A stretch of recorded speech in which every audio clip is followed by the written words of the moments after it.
தமிழ் சொந்தங்களுக்கு என்னுடைய அன்பான வணக்கம்.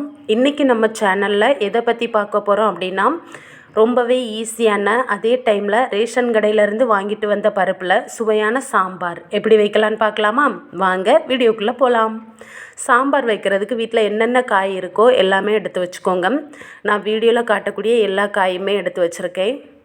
அதுக்கப்புறம் பார்த்திங்கன்னா, ரேஷன்லேருந்து வாங்கிட்டு வந்த பருப்பை ஒரு பானையிலையோ இல்லைன்னா உங்கள் வீட்டில் குக்கர் இருந்துன்னா குக்கர்லேயோ கொஞ்சம் நிறைய பருப்பு போட்டுக்கோங்க. அப்போ தான் சாம்பார் கெட்டியாக வரும். இன்றைக்கி எங்களோட ரேஷன் கடையில் மைசூர் பருப்பு கொடுத்துருந்தாங்க. இந்த பருப்பு வந்து கடையில் கேட்டாலுமே கிடைக்கும். இது சீக்கிரமாகவே வெந்துடும். 5 நிமிஷத்தில் வேகக்கூடிய பருப்பு தான் இந்த மைசூர் பருப்பு. அதை ஒரு டைம் 2 டைம் நல்லா கழுவிட்டு ஒரு பானையில் கொட்டி கொஞ்சமாக தண்ணி ஊற்றி வேக வச்சுக்கலாம். அது வெந்துட்டுருக்க டைம்லையே நம்ம காய்கறி எல்லாமே கட் பண்ணி வச்சுக்கலாம். கத்திரிக்காய், உருளைக்கிழங்கு, கேரட், பீன்ஸ், பெரிய வெங்காயம், முருங்கைக்காய், இந்த மாதிரி எல்லாமே நல்ல ஓரளவு ரொம்ப பொடி பொடியாக இல்லாமல் ஓரளவு மீடியம் சைஸில் நல்லா நீட்டாக கட் பண்ணி எடுத்துக்கோங்க. இப்படி நாம் முதல்லையே கட் பண்ணி வைக்கிறதுனால நமக்கு சமையலும் சீக்கிரமாகவே முடிஞ்சிடும். அதே டைமில் கேஸ் நமக்கு ரொம்பவே மிச்சமாகும். எந்த சமையல் பண்ணுறதா இருந்தாலுமே முதல்லையே காய்கறிகள், தேங்காய் துருவுறது எல்லா வேலையுமே முடிச்சுட்டு அதுக்கப்புறமா குழம்பு கூட்டு வைக்க ஸ்டார்ட் பண்ணுங்கள். அதுக்கப்புறம் பாருங்கள், நான் ஒரு வெள்ளரிக்காய், பெரிய வெள்ளரிக்காயை பாதியாக வெட்டி பாதி வெள்ளரிக்காயை தோல் சீவி வச்சுருக்கிறேன். இப்போ பார்த்திங்கன்னா பருப்பு நல்லா வெந்தாச்சு. பருப்பை ஒரு மத்து வச்சு நல்லா கடைஞ்சி எடுத்துக்கலாம். ரொம்ப மாவு மாதிரியும் கடைய வேண்டாம், ஒன்றும் பாதியுமாக கடைஞ்சால் போதும். ஏன்னா சாம்பாருக்கு அப்படிங்கிறதுனால அது ஒன்றும் பாதியுமாக இருந்தால் தான் சாப்பிடும்போது ரொம்ப நல்லாயிருக்கும். இப்போ அடுப்பில் வாணலி வச்சுக்கலாம். கொஞ்சமாக எண்ணெய் ஊற்றிக்கோங்க. எண்ணெய் நல்லா காஞ்சதும் இப்போ இதில் கடுகு சேர்த்துக்கலாம். கடுகு ரொம்ப போட வேண்டாம். நான் காட்டக்கூடிய ஸ்பூன் உங்கள் வீட்டில் இருந்தேன்னா ஒரு 1/4 டீஸ்பூன் போதும். அதுக்கப்புறம் பார்த்திங்கன்னா கொஞ்சமாக வெந்தயம் போட்டுக்கோங்க.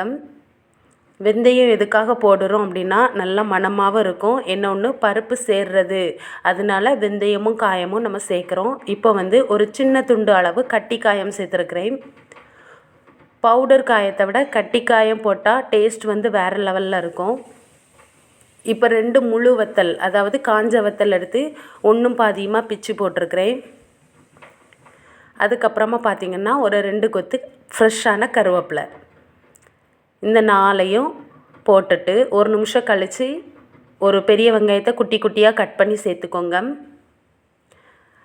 வெங்காயம் கொஞ்சமாக டிரான்ஸ்பரண்ட் ஆகட்டும், அதாவது கண்ணாடி பதம் வர்றது வரைக்கும் லைட்டாக கிளறி விட்டுக்கோங்க.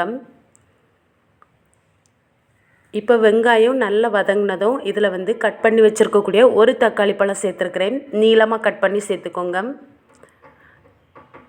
நீளமாக கட் பண்ணி சேர்க்கும்போது தக்காளி சீக்கிரமாகவே வெந்துடும். இல்லை அப்படியே உங்களுக்கு வேகலைன்னா மேலே 2 உப்பு தூவிக்கலாம், கொஞ்சமாக தூவிக்கலாம். அதுக்கப்புறம் தக்காளி வெந்ததுக்கப்புறமா முருங்கைக்காய் சேர்த்துக்கலாம். முருங்கைக்காய் பாதியாக கட் பண்ண வேண்டாம், இப்படி கட்டையாக கட் பண்ணி முழுசாகவே சேர்த்துக்கோங்க. சாம்பாருக்கு அப்படிங்கிறதுனால டேஸ்ட் வேறு லெவலில் இருக்கும். அதுக்கப்புறம் பார்த்திங்கன்னா உருளைக்கிழங்கு, கேரட்டு, பீன்ஸு என்னென்ன காய்கறிகள் வெட்டி வச்சுருக்கோமோ அதெல்லாம் சேர்த்துக்கோங்க. கண்டிப்பாக கத்திரிக்காய் இருந்துன்னா சேர்த்துக்கோங்க. ஏன்னா சாம்பாருக்கு அப்படிங்கும்போது கத்திரிக்காய் போட்டால் ரொம்ப நல்லாயிருக்கும். எல்லா காய்கறியுமே போட்டுட்டு 1 நிமிஷம் 2 நிமிஷம் அந்த எண்ணெயிலேயே நல்லா கிளறி விட்டுக்கோங்க. அப்போ தான் அந்த வெங்காயம் தக்காளியோட ஃப்ளேவர் இந்த காய்கறியில் இறங்கும். கடைசியாக வெள்ளரிக்காய் போட்டால் போதும். எதுக்காக அப்படின்னா வெள்ளரிக்காய் சீக்கிரமாகவே வேகக்கூடிய காய், அதனால் நம்ம அதை கடைசியாக போட்டுக்கலாம். இப்போ எல்லாமே ஒரு டைம் 2 டைம் நல்லா புரட்டி விட்டாச்சு. இப்போ காய்கறிகள் கொஞ்சம் வேகணும் அப்படிங்கிறதுனால நடுவில் கையில் இருக்க கரண்டி வச்சு லைட்டாக குழி மாதிரி தோண்டிட்டு தண்ணி ஊற்றிக்கோங்க.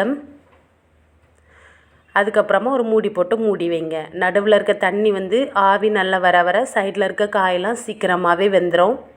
நிறைய தண்ணி வைக்க வேண்டாம். எப்போவுமே காய்கறிகளை வேக வைக்கும்போது கொஞ்சம் தண்ணியில் வேக வச்சாதான் அந்த சத்துக்கள் அந்த தண்ணியில் நல்லா முழுசாக இறங்கும்.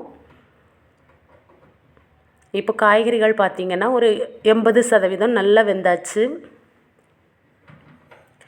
இப்போ இதில் நாம் கொஞ்சமாக மஞ்சள் தூள் சேர்த்துக்கலாம். அதுக்கப்புறமா வீட்டிலையே அரைச்ச மல்லித்தூள், உங்கள் வீட்டில் வந்து தனி தனியாத்தூள் இருந்தாலும் சேர்த்துக்கோங்க, இல்லாட்டி குழம்பு மிளகாய் தூள் இருந்தாலும் சேர்த்துக்கோங்க. இப்போ வந்து நான் கடையிலேருந்து வாங்கின தனி மிளகாய் தூள் சேர்த்துருக்கிறேன். மஞ்சள் தூள், மிளகாய் தூள், அதுக்கப்புறம் மல்லித்தூள், கொஞ்சமாக சக்தி பிராண்டில் இருக்கக்கூடிய சாம்பார் பொடி. இந்த சாம்பார் பொடி டேஸ்ட் வந்து ரொம்ப நல்லாயிருக்கும். இந்த 4ஐயும் போட்டு நல்லா 1 டைம் 2 டைம் நல்லா கிளறி விடுங்க. விட்டுட்டு ஒரு 2 நிமிஷம் அப்படியே சிம்மில் போட்டு அந்த பச்சை வாசனை போகிறது வரைக்கும் அப்படியே விட்டுருங்க. மூடி வைக்க வேண்டாம். 2 நிமிஷம் கழித்து புளி கரைசல் ஊற்றிக்கோங்க. இப்போ புளியோட பச்சை வாசனையும் மசாலாவோட பச்சை வாசனையும் போகிறது வரைக்கும் அப்படியே இன்னும் ஒரு 3 நிமிஷம் அப்படியே கொதிக்க விடுங்க. தண்ணி எதுவுமே ஆட் பண்ண வேண்டாம். சாம்பாருக்கு அப்படிங்கிறதுனால ரொம்ப தண்ணி சேர்க்க வேண்டாம். இப்போ வந்து புளியோட பச்சை வாசனை போயாச்சு. இப்போ நம்ம கடைஞ்சி வச்சுருக்கக்கூடிய பருப்பை இதுக்குள்ளே சேர்த்துக்கலாம். சேர்த்துட்டு 1 நிமிஷம் நல்லா கிளறி விட்டுட்டு மறுபடியும் ஒரு நிமிஷம் 1.5 நிமிஷம் கொஞ்சம் கொதிக்கிற ஸ்டேஜ் வந்ததும் நீங்கள் வந்து அடுப்பை ஆஃப் பண்ணிக்கலாம். உப்பு வந்து இந்த டைமில் வந்து நீங்கள் சேர்த்துக்கோங்க.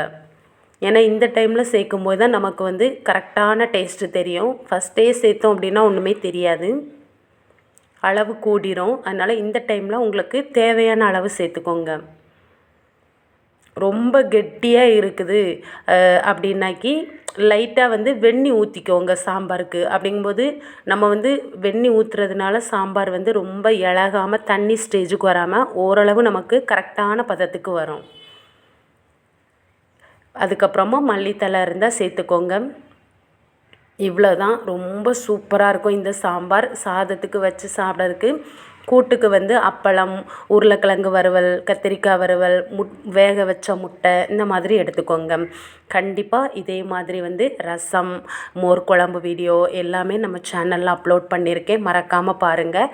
கண்டிப்பாக என்னோடய ரெசிபியை உங்கள் வீட்டில் செஞ்சு குழந்தைங்களுக்கு கொடுங்க. என்னோடய வீடியோ பார்த்ததுக்கு ரொம்ப நன்றி. மறக்காமல் இந்த லைக் பட்டனை தட்டி விட்டுட்டு போங்க. நெக்ஸ்ட் ஒரு சூப்பரான விலாகில் சந்திக்கிறேன்.